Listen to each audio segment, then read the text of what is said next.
95% מהדיאטות נכשלות בגלל שאנשים לא יישמו את 3 העקרונות הפשוטים האלה.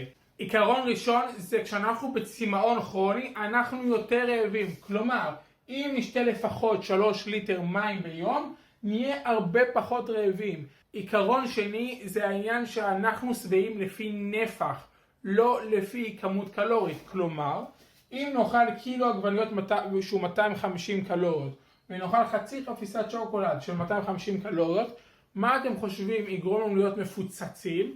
ומה אתם חושבים יגרום לנו לאכול את חצי חפיסת השוקולד השנייה? עיקרון שלישי זה עניין של שינה. אם נשען בין 7 ל-8 שעות ביום, הגוף שלנו יתאזן הורמונלית וממילא נהיה פחות רעבים ופחות חשקים למתוקים. אם את או אתה רוצים שאני אבנה לכם הרגלים מותאמים אישית שבה גם תיפטרו מהמשקל וגם תשמרו את זה אחת ולתמיד, אתם מוזמנים להשאיר לי פרטים פה למטה.